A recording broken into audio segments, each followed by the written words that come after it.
This is episode 37 with Dennis Scott. When you find your niche, that relationship becomes bigger because in our business, we like to hire or give people an opportunity within our relationship pool if they can do what they can do. This is the Sports Business Classroom audio experience. If you recognize the voice, let me put a name with it. I'm Bo Estes, a host on NBA TV and an announcer on NBA.com. I'm one of the instructors at SBC. Welcome to the show. Now, breaking into the world of sports can seem daunting, but if you're looking for a leg up, you've come to the right place. Each week, we talk to top-notch figures all across the industry to bring you lessons and advice to learn from. Thanks for spending some time with us today, and let the experience begin. Sports Business Classroom is an immersive sports business training and educational experience unlike any other. In addition to this podcast, SBC provides numerous opportunities for those looking to break into and grow in the world of professional sports. One opportunity that I'd specifically like to tell you about today is the Cba Mastery Course with none other than Larry Kuhn. Larry is undoubtedly, and I can't stress this enough, undoubtedly the leading expert on the collective bargaining agreement, and he has been teaching the materials to teams, agents, media, and students for over 20 years as an expert on the topic. Now, for the first time ever, he has an online course containing all of his material available for purchase to the general public. So, if you're looking to work in an NBA front office one day, this information is imperative to know. And by completing this course, you can not only learn the material, but you can become an expert in it as well. Larry Kuhn's Cba Mastery Course is presented by SBC and is a surefire way to put yourself in a position to land a killer job in the business of basketball. Registration is now open, so visit sportsbusinessclassroom.com today to take a step toward the career of your dreams. The Sports Business Classroom audio experience is brought to you by Hall Pass Media and Hall Pass Studios. Hall Pass Media is a full-service marketing agency that specializes in brand consulting, event management, digital marketing, and creative design. Hall Pass has a wide range of clients and partners that include the NBA Summer League, the NBA Coaches Association, and the basketball tournament, just to name a few.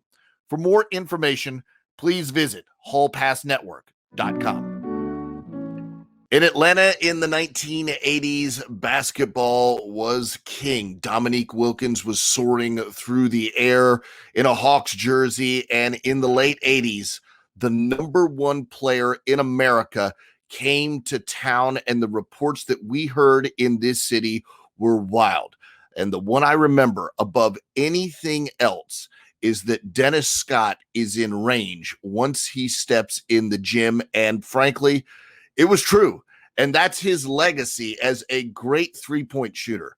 Now, I've gotten to know Dennis over the last 10 plus years working in Atlanta in radio and with NBA TV, and we've become friends, and we've had a chance to sort of discuss his career behind the scenes. And I've always had a wonderful time talking to him and getting his insights on the sport of basketball. But what's fascinating to me, and that you'll learn in this conversation, is Dennis always had his eye on the next move. He's an entrepreneur at heart, and he was always motivated to pursue that angle. And Dennis Scott, well, he's capitalized on that. His dreams are coming true off the court now, like they came true on the court in the 80s. And let me tell you something, one other thing. I always tease Dennis. Man, how much money would you make if you were playing today? Because his game is suited for the modern game. And I had to share that moment with you guys because it's something I say to him every time I see him. Dennis Scott was born to play in this era, 6'8", and could shoot it from 35 feet comfortably. Dennis Scott, everybody. Enjoy. All right, thanks so much, Dennis Scott, a guy who I've known for years now. We've worked together at NBA TV and a few outside things as well. Dennis, thanks so much for joining us. The first thing I want to ask you, I know we talked about it briefly the other day. you look at the game now, and a player that you were, and I watched you coming through at Georgia Tech. I remember when you were recruited to Georgia Tech, who you were, what you brought to the game down in Orlando. Do you just watch the game and think, dang, how much money would I make out there today? I mean, my God, you could buy the state of Hawaii with what the game has turned into. What's interesting, Bo, is that when we look at eras and we always try to compare eras, I never, to be very honest and transparent, never look at the money aspect. I look at the effect I would have had on the game. Whew. And that's where I get excited. So I say in my era, no one was taking 8, 9 threes a game. Only a handful of people, I think, had taken more than 10 a game back in the 90s. So to answer your question, I look at the game now and say how much fun I would have. You'd have had fun. You'd have had fun for sure. Oh, my goodness. I'd have so much more fun. And that's why I tease a guy like J.R. Smith. He has a game that's logged in where he took 21 shots and all 21 were threes. And I looked at that and my hands started sweating. People said, oh, you took a game where you took a lot of threes. I said, yeah, but I never had a game where I took nothing but all threes. Could you imagine coming to the bench at the end of the game, you took 12 threes and a coach telling you, you got to shoot more threes? Can you imagine just hearing that? No, I can't. I can't imagine that. I mean, I'm being very honest because once again, watching it, absorbing it, realizing the game has changed, realizing that, different guys, and I think that's been the hardest part to swallow, that I don't think it's for everybody.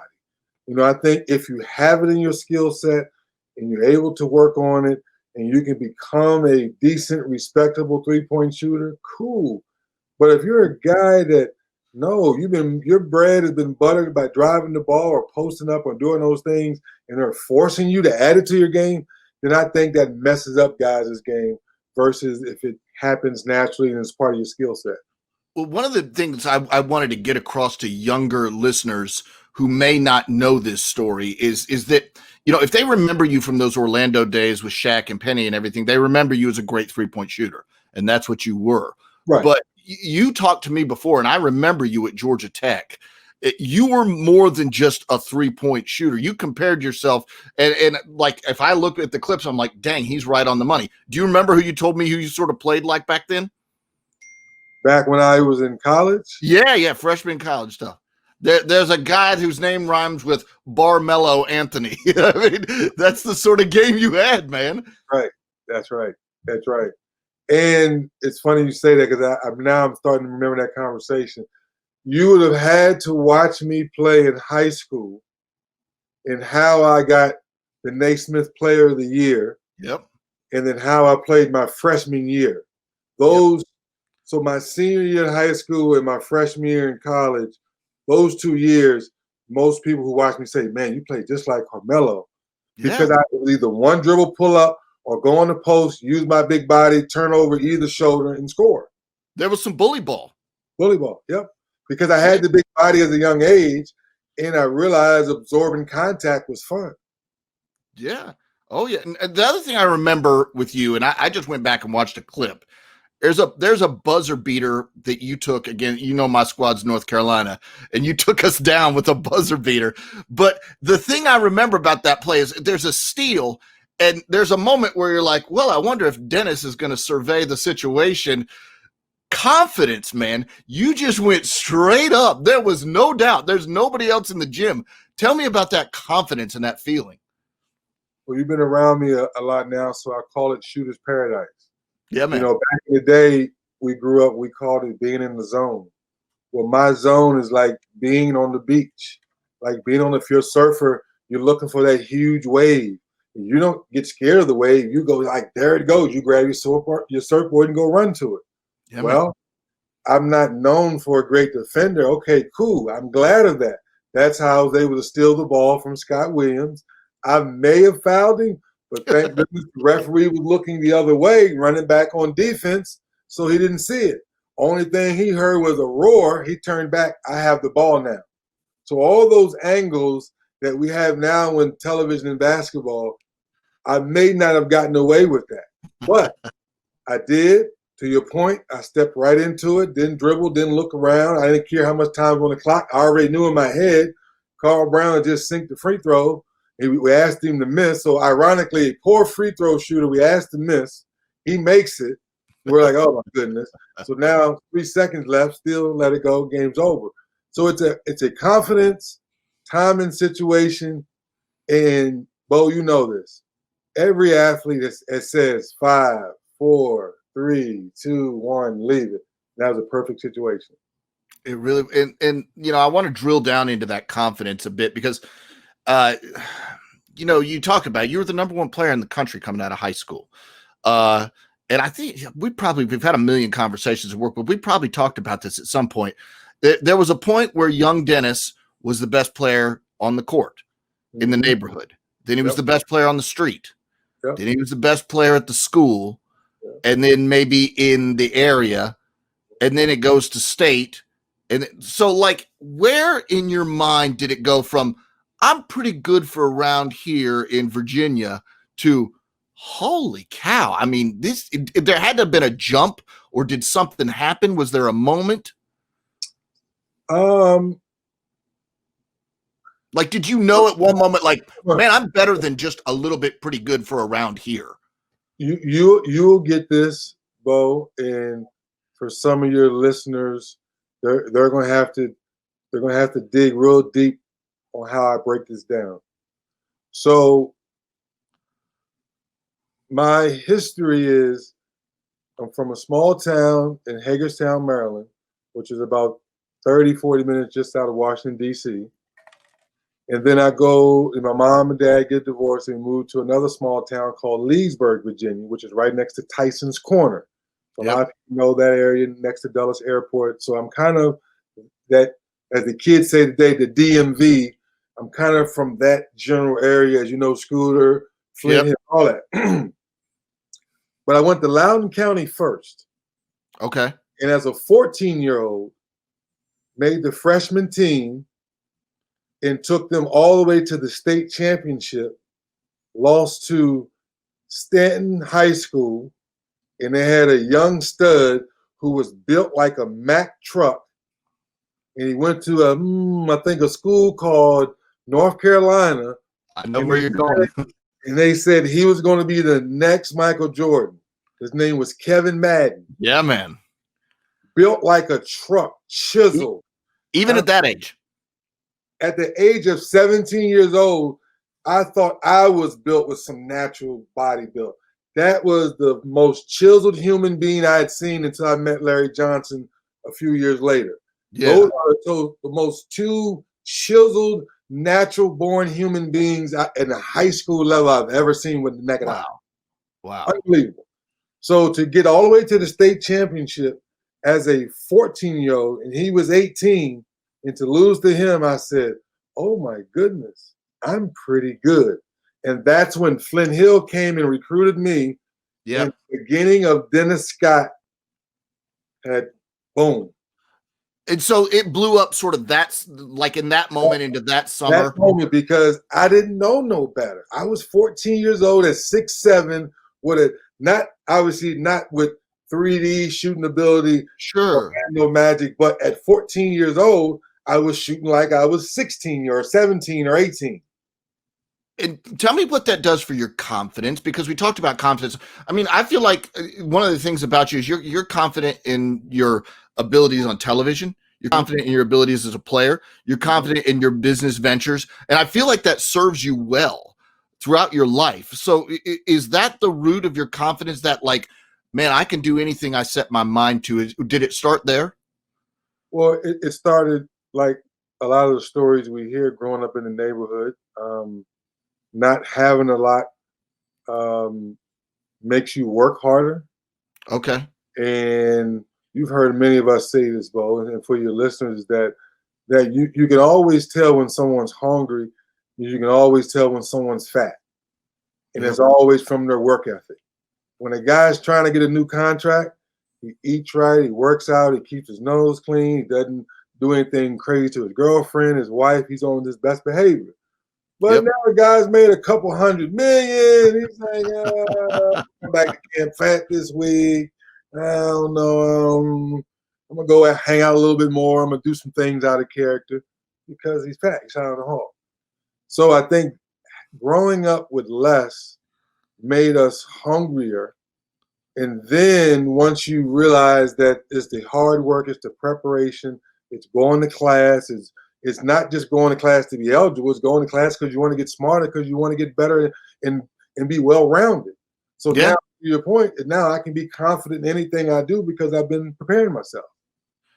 Yeah, I wonder like what that was like for you, that transition, because you like you said, I know something about Flint Hill. We have a common friend, Scooter Vertino, who works with us at NBA TV, who also went and played at Flint Hill. But like, so you go from that situation to Flint Hill. Was that culture shock? Was it good for you? Was it different? I mean, what's it like? It's life-changing. Oh, okay. Because the best word that will resonate to your listeners is accountability. Okay. In public schools, I apologize, but I need to go ahead, as we say, call people out. They don't hold you accountable. Okay. Yeah. They hold you accountable for 50 minutes. Then it's the next period. Then it's go home the next day, get through the year, next cycle of 4-year kids, next cycle of 4-year kids. Where private schools, the ones that are ran properly, they hold you accountable because they're really preparing you for college. So public schools will say, no, we're doing the same thing. No, that's not true, because private school want to make sure they're getting the best out of you. Yeah. And that was the accountability I needed to be the best human being I could be later on in life.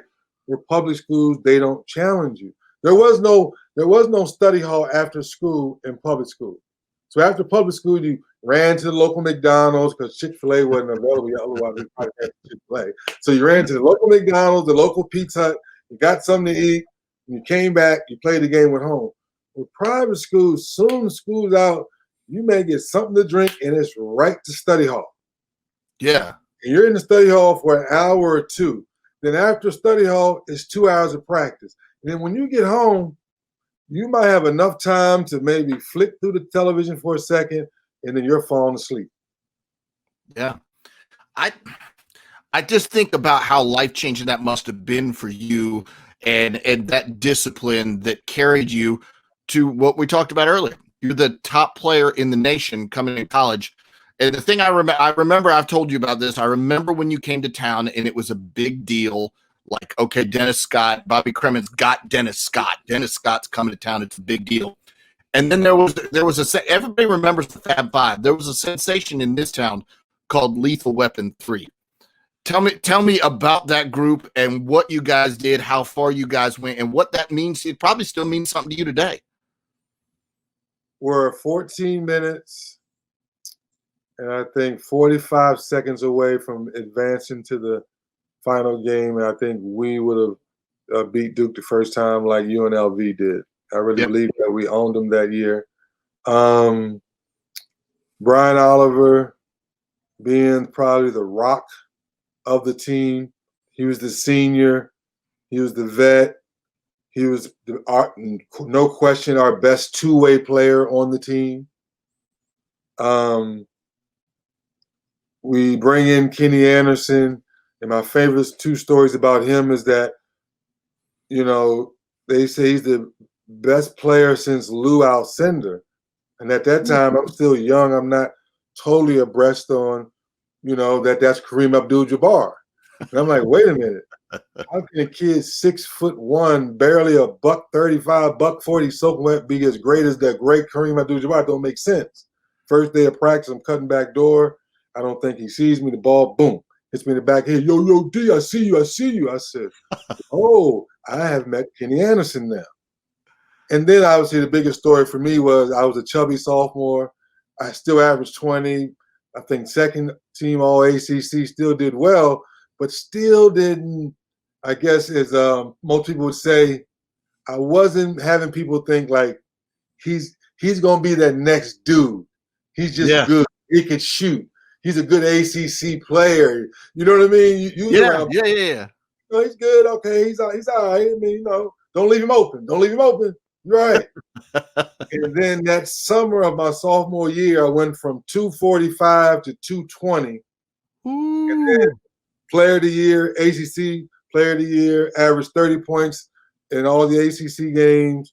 And then me, Glenn Rice, Larry Bird, and Buddy Hield are the only players that averaged 25.5 to take their team all the way to the Final Four. And then I beat out Glenn Rice, I think by a hair point. I think Glenn Rice was 29.9. I was 30.1. Ooh. That's good company. Yep. Every game I had 30 or more but one. And ironically, that year is ironically funny because I had 30 every game but one. It was 18. That was against Michigan State. I had 40 once against Minnesota. Willie Burton never ended up working with us, and of course ended up losing the Final Four to Greg Anthony. We all work together now on NBA TV.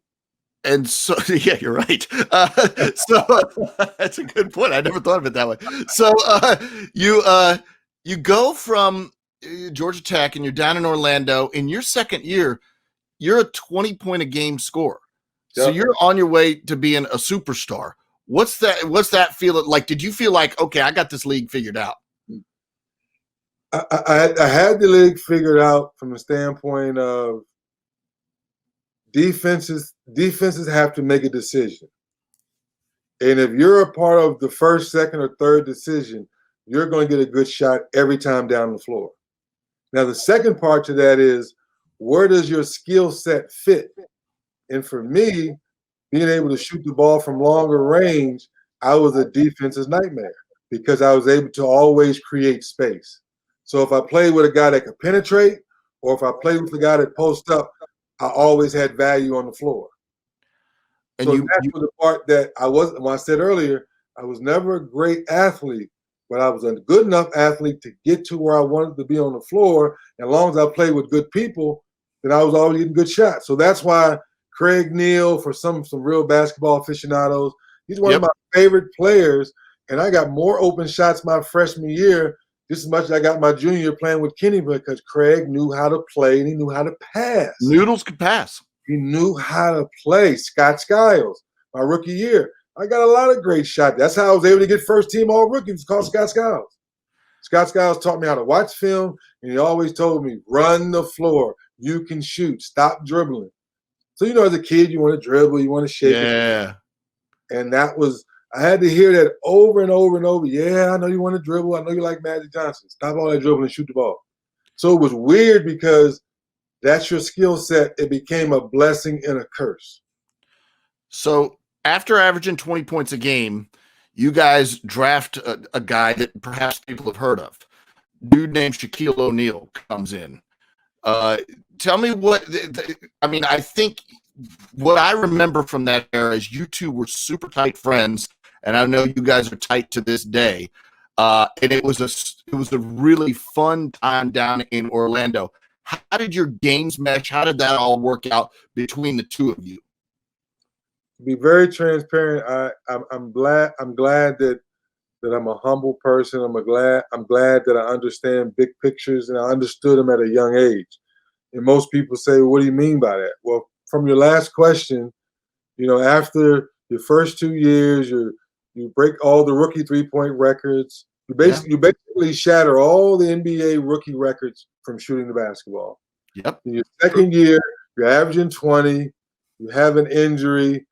You come back from the injury. You're feeling great. And oh, my goodness, you just drafted a 7-foot beast. And you say to yourself, do you let your ego get involved? Do you remind him that you beat him just 2 years ago in the tournament and I was top dog and I was the best player on the court 2 years ago? And just literally in 24 months later, I'm not the best player on the court anymore. Was this tough for you, Dennis? Was it tough? Somewhat, at least. Great question, Bo. I'm wrong word. I would say it was different. Okay. It was different.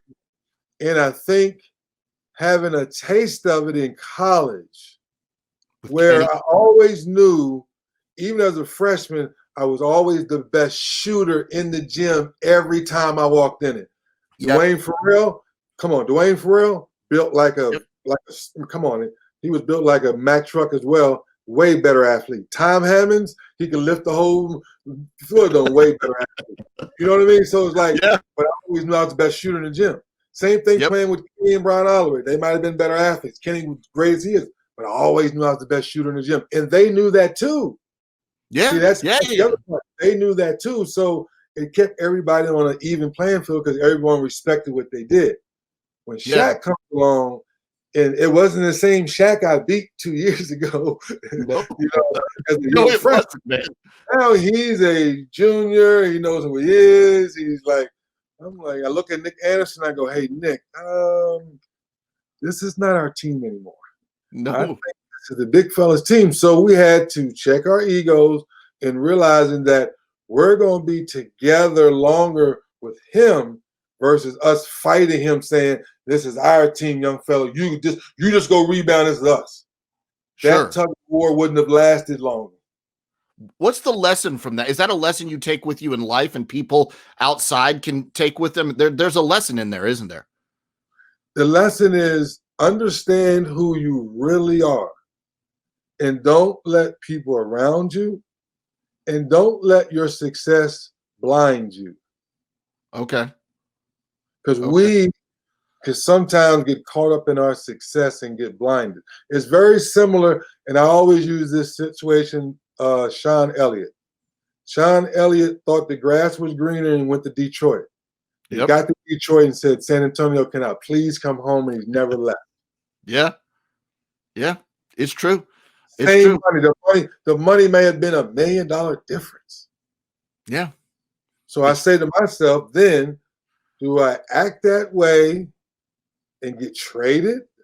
And now I go to another startup team. I'm averaging 20. I'm losing. I may get a little bit of what I call effort money, where I'm on a bad team. Somebody's got to average 20 on a bad team. And then I'm that guy. And now I'm looked at as a guy that gets buckets on a bad team but never makes it to the playoffs. Yeah. But now I can say I had a 5-year run with Shaq and Penny and Nick. So now I had a taste to the final. I had a taste the Eastern Conference final twice. So those type of things I think you accomplish by checking your ego. Tell me about the good times. I mentioned that you and Shaq were friends and famously friends when you guys were younger in Orlando. I remember seeing you guys on MTV and stuff like that. It's just amazing that you guys remain friends. But tell me about those good times, young, successful, on a rising team. What's that feeling like? Well, it's the having similar hobbies. We both love music. I think that was the first connection. I think obviously he was a little more further than I like to, as most guys, you shower, sing, shower, rap. You're in the car, you do that fun stuff. But he had that aspiration of taking it further. And I always had that aspiration of owning my own record label. That's how that marriage worked. And throughout the years, I've done the management side. I did the record label. So I've always done it.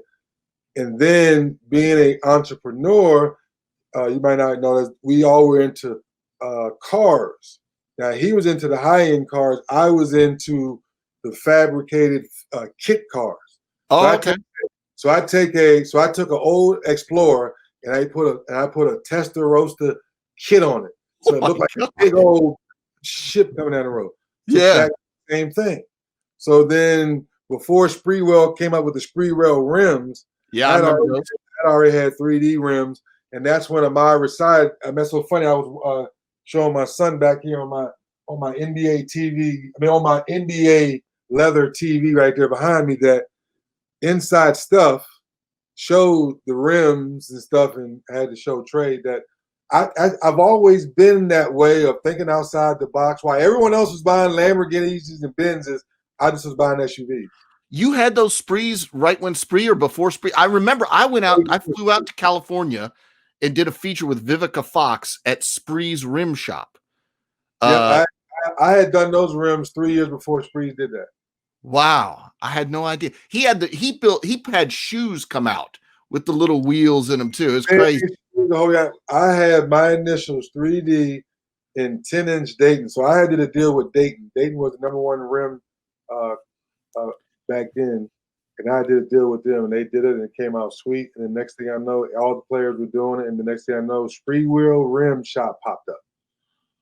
Who was your mentor? Because I'm trying to figure out, like, you mentioned the rims and the entrepreneurial stuff. Who was your mentor that made you think, sure, I'm successful as a basketball player and everything like that, but there's more to life. There's something else out there. There's a business side. Was there somebody that influenced you? Why did you get into this? There's a couple mentors. I think on the entertainment side, I talk about it all the time, James Brown and George Michaels. Okay. James Brown, who's on NFL Network for your listeners. Yep. He's on Showtime. I think it's called Inside NFL. Didn't he interview you when you were young? Interviewed me when I was young. It was a show called Fast Break. Yep. He and the late, great Morgan Wooten was the great coach at DeMatha. Sure. A quick story on that. I wanted to go to DeMatha, but my mom didn't want to hop on 495, which is like 285 here. So it'd be like from driving here to Stone Mountain. My mom, she's like, nope, you're going, for the sake of the conversation, you're going to Marist, because Marist is only 20 minutes away. So that's literally how I got to Flint Hill. Both schools wanted me, but Flint Hill was closer. My mom didn't want to drive around in the Beltway. We called it back in D.C. the Beltway. But James Brown was a local hero, went to DeMatha as well, played football and basketball, but chose to go to Harvard to play football. And not go to Carolina, not go to Maryland, not go to all the big schools back then. And he's one of the rare guys to ever do that to this day. I know Wendell Carter, who went to Duke, started with the idea, but didn't have the guts to do it, knowing he was one and done. Kids can do it now, right, Dennis? I mean, kids can do it. When you know it, when it's pretty much etched in stone, and your body's there, your mind's there, your game is there, just a matter of, like Jaylen Brown, you just got to go somewhere for 12 months and come back because physically you're ready to go. It's just 1 year of maturity and you're ready to go play with the men. Yeah. But for James Brown to say, I'm going to Harvard, I'm going to play football for 4 years. If I make it to the NFL, cool. If not, I'm going to be great in business. And that's exactly what happened. He's one of the best sports, analysts, business. Great. I mean, it just speaks for itself. And the late, great George Michaels with the Sports Machine. Yeah, I remember him too. He was someone who would always say, hey, Scott, I love that smile. You're going to be smiling on TV one day. I used to always say, thank you, George. Thank you. What's up tonight? He said, don't forget, I got a horse racing. And I said, horse racing? Just watch. And he would have the world excited. Look at the 4. Look at the horse. Look at that little. It's like he made highlights of horse racing, rugby, all. We're in Washington, D.C. He's like, how are we watching sports in Germany? And he just was able to use his personality and say, this is the Sports Machine. We do all sports. And that's what I knew. That's when I wanted to do TV and not be a coach. So there's something in your mind as a young guy that's like, yeah, I'm in the NBA, but there's more to life. There's something afterwards, right? That's what you're thinking, even when you're playing, right? Yeah. When Pat Williams down in Orlando said, what do you want to do? And we want to help you. And to this day, they all thought I was going to say, I'll start this foundation. I want to do this in the community. I said, I want my own radio show and TV show. There you go. They said, what? I said, I want my own radio show and TV show. They go, really? And his name was Jeff Slack. He was my marketing manager, and David Falk, who's my agent and best friend to this day. And they didn't say one word. We already had it planned out. I said, y'all do what y'all do, negotiate. I'll tell them what I want. Yep. Then we'll go from there. And that's literally how my negotiation got done first. That's how I was able to set the bar, where I was the 4th pick, but me and Derek Coleman got the most money versus So Derek got the most money. I got the second most money, more than Chris Jackson. I mean, more than Gary Payton and Chris Jackson, and Kendall Bill was the 5th pick. So I made it very clear that I just had this gut feeling that I knew I didn't want to coach. I knew it was hitting. I knew you were getting hired to get fired. I knew guys at the end of the bench thought they were better than what they were. I knew the superstar sometimes was a prima donna, but you had to kiss his butt because you needed him to win. So all those small little nuances about coaching, I knew from being on the bench and having best friends like Shaq, having a guy like Kenny. It's like I've been around great players before. So even when I was the best player on the floor, I knew who I was. And then when I was around other great players, I knew what that looked like. And I was like, I'd rather talk about that versus coaching.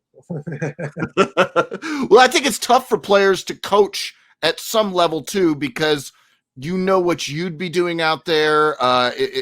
There's a difficulty, right? I mean, it's because you expect so much, I guess. This is going to sound weird. It's easier to coach in the NBA because the talent is already there versus college and high school drives you crazy because you want them to do what you know exactly can be done, and they're not there yet.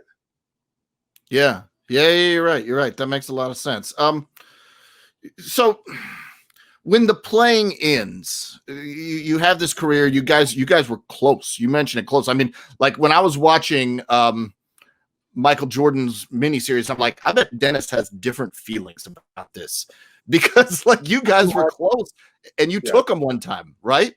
Yeah, I didn't. To be very honest to your listeners, I didn't watch none of it. I watched flashes here and there because it came on a couple times afterwards. There might be a certain segment, and I finished watching that segment before it go commercial. But I've never sat there and watched the beginning to end like most fans because we let one get away. Is it hurt? A bit. As we get older, it softens. Okay. But being able to tell your kids or being able to tell basketball people and they don't understand it until they go through something is stay in the moment. Seize that moment. You don't know if you're going to get another opportunity. And I think that's where the pain is because we were young. Everyone's saying we're going to come back. You're going to be in a lot of finals. We never came back.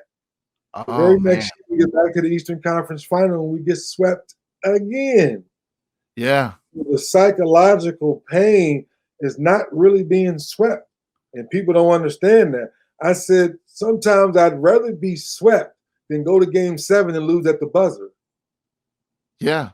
I just remember watching that series and thinking, this isn't going to sit well with people like Dennis, who were in that moment and were so close because that same guy kept on winning and winning and winning.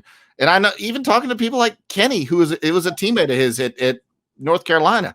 It's the same thing. It's the same darn thing. And so I just wondered about that. But so you play Orlando and then you go to a couple of different teams, but at some point your career's winding down and it comes to a close. What's that like for a player? Your whole life, you've been this very successful basketball player. And then there's a year where you don't go to training camp. What's that feel like? And what lessons did you learn from that experience, that first initial experience of, okay, I'm not an active basketball player? Was it tough? 99% of us are lost. Lost. Don't know what to do with yourself. You don't have nowhere to go. And when people are lost, what's their biggest claim? That's trouble. They have nowhere to go. Yeah. The only survival that we have that we actually wake up in the home that we just got finished purchasing. We just got finished playing in a 10, 12, 13, 14-year career. So you have a lot of things. Yep.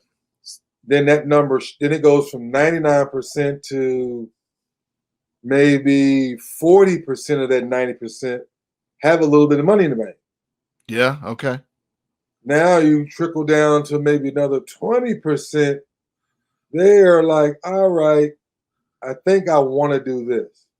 And then it comes down to really 3 to 5% of us have a plan. That's important. The plan. The plan. Plan. Right there, I imagine. And what was your plan? What did you think? What's your plan when you're playing and it's winding down? My plan was for 3 years I was lost. 3 years. 3 years I was lost. I ranked at number 3. I went to Crunch Gym. Then I go down to Orlando to my Orlando house. Then I ride jet skis and Sea-Doos. Went to Europe. Went to China. Some of it was good. Some of it was good because it helped me for some of my business. But most of it, I literally was just trying to figure out what the hell I was going to do because I was still young. It's like a soul-searching journey, isn't it? Yeah, because there's only one Vince Carter. There's only one Kevin Willis. There's only one Robert Parrish. There's only one Jason Kidd. So into your 40s. Crawford. So you know what I mean? So there's only a handful of guys that play 16, 17, 18, 19. That's that's that 1%. Yeah. Okay. Yeah. Now, you know this, and to help your listeners, there's only 24 All-Stars a year. Yep. If you're not a guy who has established himself in the NBA with some value, it's hard to transition to get a job on TV. Sure. I didn't get a job right away. So what year did you come to NBA TV? Well, I came in on the end of its first year. Okay. But I'd already been out the game 10 years. Yeah. So ESPN didn't give me a job. Fox didn't give me a job. Radio here in Atlanta? Orlando didn't give me a job. I tried out for Dream Job, and I came in second place to D Brown. Okay. You see what I'm saying? So it wasn't an easy road for you. It wasn't easy. Yeah, so when I tell people what you're seeing now, you didn't see my dog days. What do you mean? I said I did radio for 790 The Zone and traveled with the Hawks my first year for free. The only thing I got paid was room and board. Yeah. You did what? You walked around with a smile on your face. I said, oh, so now you get it. You know what, though? So now that connects, Dennis. That connects from when Shaq came and you said, okay, I got to know my role and I got to know what I have to do to make us successful, and that'll make me successful. And you did that again when you went to 790. And you said, I got to know what I have to do to make me successful, to make us. Isn't there some connection there? I had to prove to, what's the right word to say it? As we say in sports, I had to show and prove. Yeah. So what I had learned in Orlando was hands-on experience where I didn't have to go to school. So learning what an AD was in the red light and 5, 4, 3, 2, 1 field, all that stuff, I'd already known that from doing it in Orlando. So that helped me expedite the experience when things were thrown at me. I was like, no problem. And so now I do Dream Job. I come in second, no problem. Then I transition to 790. They're like, man, you're good at this. Thank you. Can I host my own show? Then I had my own show, 3D After Dark. And people said, how were you able to talk for 4 hours by yourself? That's easy if you got something to talk about. Yeah. I remember the first time we were on TV together, there was a trade. The Atlanta Hawks one of the players they ended up getting was Hilton Armstrong. For some reason, I remember that. But I remember there was another anchor that was coming in later, and I was standing around doing another show, and you were there, and they were like, you guys are going on in 5 minutes. And this is the level that you would put in. It was nothing for you. I could just tee you up and you were already prepared. And there's a level of preparation that must have gone into that to be thrown a trade right away. You guys are hopping on in 5 minutes and you're ready to go. And I think that's all those years you put in, right? The years of understanding logistically what you just said. I've been playing basketball since I've been knee high. So terminology, style of play, we can talk that to a blue in the face.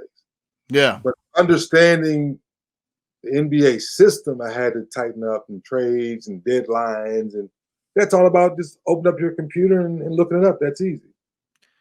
Tell me about Shooter's Paradise, your business. What is it? What is it that you guys do? And what is it that you hope to do? Because I know about it, but I think listeners need to know about it. Being able to shoot the basketball with the utmost confidence is how I became, as they would say, arguably one of the best shooters in NBA history, ACC history, and NCAA history. There's no argument about it. You are that. So how do I get to that? I get to that by, one, believing in what I do. Two, we always tell everybody the best work put in is the work unseen, because that's what makes people go, wow. If we film every single time we go in the gym, we lose the wow factor. Yeah, man. Yeah. That's why we practice every day. But in practice, the coaches film everything so they can use it as teaching. Sure. All right? So I break that down for your listeners so they understand how everything connects for it to make sense of hard work, preparation, confidence, believing in yourself, trusting the process. When you hear trust your work, well, what does that mean? I haven't seen it. I know, but did you put in the work? If you didn't, then there's nothing to trust. But if you have, and it's the fourth quarter, and it's 4-on-1 fast break, and the traditional way is to go lay it in. You stop and pull a 40-footer. Everybody's like, what the hell are you doing? I'm trusting my work. Yeah. And that's where the term comes, oh, good shot. Oh, no. Good. That's where that term comes from. But I'm sure you've heard that. Yes, and that's one of the things. Bobby tells the story first day in practice because Bobby hadn't seen it. Yep. Bobby saw it in the game. Yep. But he hadn't seen me do it in practice. Yeah. So then when you do it every day in practice, you're doing the game, and the coach just looks and goes. And so that's why, to sneak this in real quick, that's why Steph Curry never surprised me. That's why it took Steve Kerr to go. He put the ball between his legs. I never forget that highlight, between his legs, backed up in his jacket. Steve said, that's what he does. He does it in practice too, so I'm leaving him alone. Just let him do his thing. That's what Shooter's Paradise is. It's being able to get on the floor, understanding where your sweet spots are, get into your shots, knock them down, shoot the ball with confidence. So I said to myself, how can I share this knowledge? How can I turn it into a business? Okay. You know my son, my 15-year-old Trey. I think youth sports / AAU, a lot of these parents and directors, they've lost their mind. So I said to myself, how can I give back to the youth movement without being in the way, in my opinion? So instead of coaching, I have identified a few schools and a few programs that I said, let me sponsor your program, wear the jerseys I provide for you. Obviously, like my logo, just like Nike or Under Armour, any other person would do. I said, but the only difference is I'm not a shoe company. Your kids can wear whatever shoe they want. I don't want that headache. But when I do a basketball camp or clinic, let me come in with these 3 angles, and it makes sense to me. The first is coaching / mentor. So you bring in Bobby Crimmins, you bring in Les Miles, you bring in some of the older coaches who are not coaching right now that still have name value. Yep. They sit down and talk to the head coach of the high school or the head coach of the AAU program and really talk about coaching, X's and O's, and the psychology behind coaching, how to deal with your players. Some players need to be cursed out. Some players need a hug. And some players that you hear Coach K say, we heard about Joe Johnson, where some players are no maintenance. You give them the script and you get out the way and let them play, because 99% of the time they do the right thing because that's how they function better. That's one component. The other component is what I call LSU University. What is that? Life Skills University. So I come in and talk to the kids. Did you make your bed today? Did Did you brush your teeth? Did you put your dishes away before you left the house? Did you do all the little small things that in life prepare you and help you and help you? The biggest thing, whatever comes to you in life, now on and off the court, you're prepared for the little things because you're thriving for the bigger things. This feels like a little Flint Hill coming into to play here. It's the accountability. Yeah. That's the last part. Because when you do all these things, and I tell it to my kids and I apply it to myself, is when you do what you're supposed to do, you can do what you want to do. And it's so simple. But sometimes simplicity, or that one saying, the KISS theory, keep it simple, stupid. Yep. I'm big on a lot of those fun little, acronyms and sayings because it's literally that simple. If you go to class and you sit in the first 3 rows, you're going to get an A or a B. You're going to learn more. You want it at that point. You're showing you want it. Oh, that's what I never did in public school. But once I got it in private school, and once I got to Georgia Tech, it was never a question that I was ever going to be eligible because private school kept me accountable. Where public school, you go to class like this. I know you listeners can't see me right now, but I'm kind of slouched back in the chair showing like this is what people do versus when you're going to learn, you're in the front of the class and when you got your book out, you're trying to absorb what the professor's doing. So when the test comes, you want that A. Yes, I got it. Now guess what? Let's go party. Let's go hang out. Let's go chase girls. Let's go do what 18 and 19-year-olds do because you know what you're supposed to do. This sounds like a Shooter's Paradise sounds like Dennis Scott's life experiences and what he's learned put into action and put into a plan. Is that fair? That is a fair assessment. Take it a step further, Bo, would be Dennis Scott's giving back. Well, no. Dennis Scott's Shooter's Paradise is an apparel brand that gives back to the community because of the life lessons through basketball. Gotcha. Because all this is through because I love the game of basketball. And someone told me if I treat the game of basketball and I go to class, I'd never have a real job in my life. And at 52 years old, the only time I had a real job is I worked for my high school coach digging ditches for a summer job. That's the only real job I ever had. And that taught you that you didn't want to do that anymore. I'm going to make sure I'm educated so I never have to do manual labor. Yeah, man. Well, I'd be a fool to not ask you, what do you hope for Shooter's Paradise in the future? It's 2 years from now, what's going on? 2 years from now, Shooter's Paradise would be a lot of things. One, it would be a household name from an apparel standpoint, like your Nike, your Adidas, your Under Armour, your Pumas, because I believe I can give back to a lot.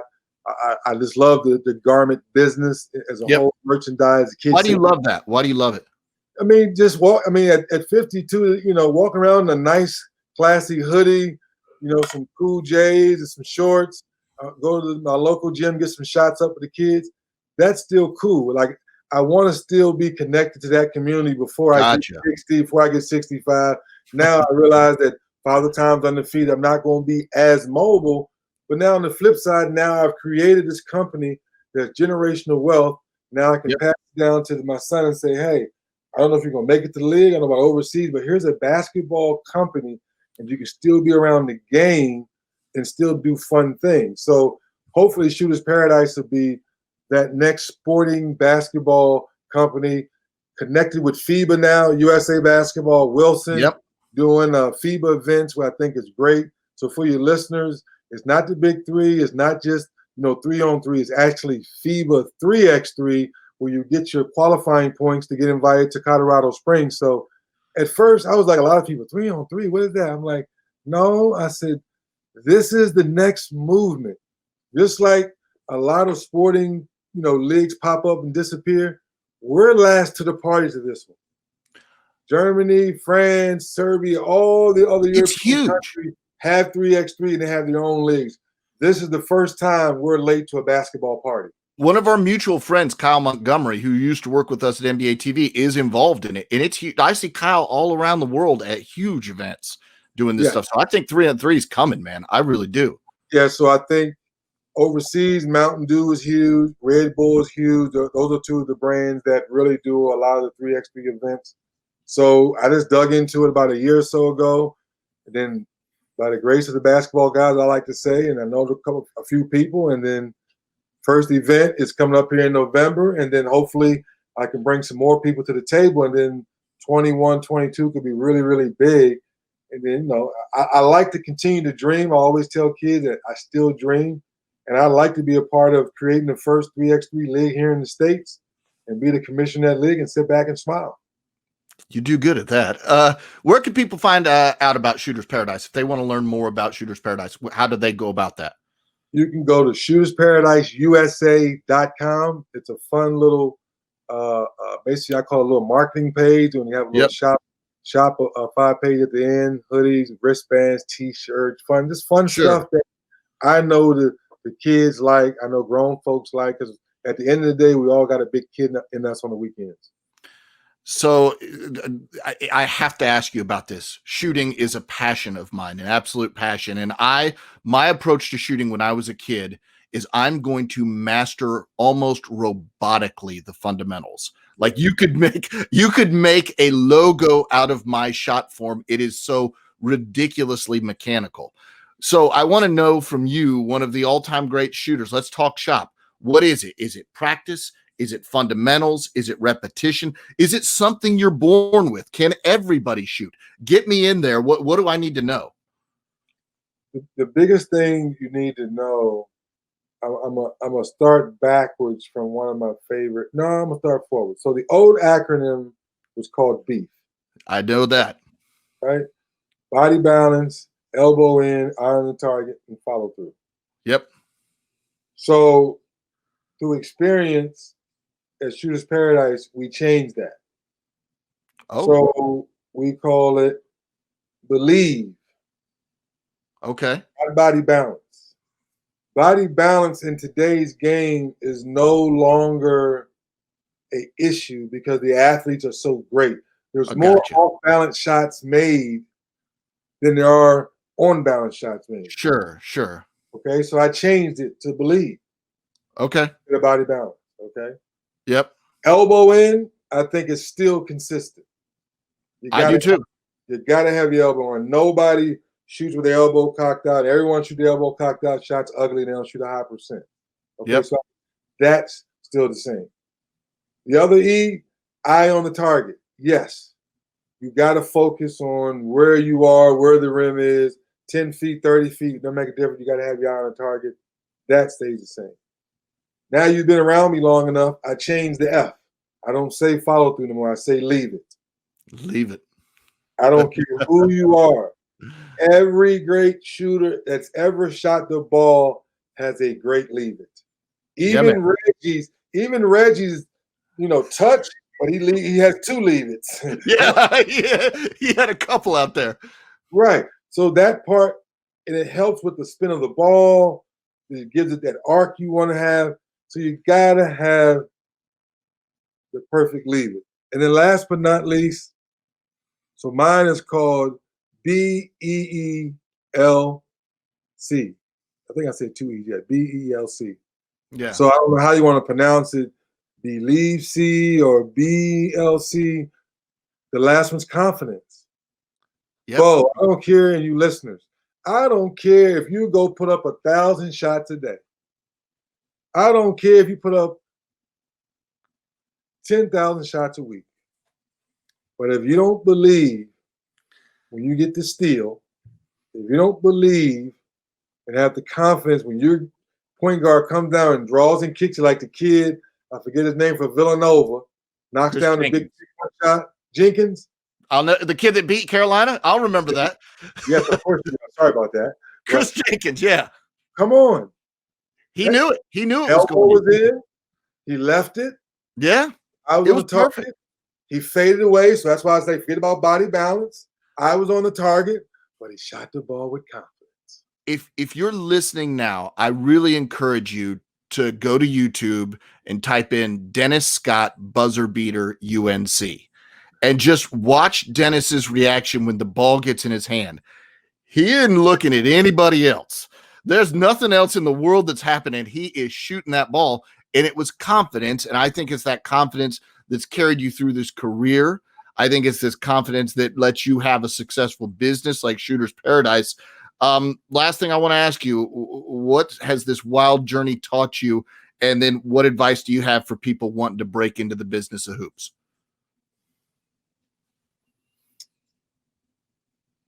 I would question how much you really love the game. And I had coined a phrase. I may bring it back.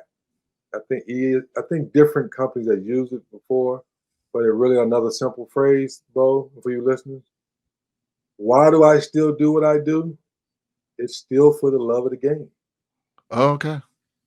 It's really that simple. You ask Shaq, you ask Charles, you ask some greats, why are you still doing TV? You know, Patrick Ewing, why are you coaching, you know, on the college level? You know, Doc Rivers, why did you leave from the Clippers? Now you're in the Sixers. It's not because of money. They don't have to do it. No, they got more money than I do. So it's like, it's like, you know, it's one last thing. And then this you'll love this story because I know how your brain works. And I hope your listeners appreciate this one. I'm glad I thought of it before we got done. The love of the game is so deep that you've heard the saying that most of us would play for free because we played in the park all of our lives, the boys' club, things of that nature. I took it a step further. I think it was last 2 All-Star games ago. I did a radio show. And they said, if there's one person you could have either dinner, lunch, or a cocktail with, which one would it be? And who is the person? And what would y'all talk about? And they said it has to be sports related. You'd never guess who I said. It could be dead or alive. Okay. Who? I said I would love to, because he seemed like he drank scotch back then, and I don't really drink scotch. I said, but I would love to have a scotch with Dr. James Naismith. That's interesting. Yeah. And further along, if it wouldn't have been snowing that day, would he have created the game of basketball in 1891?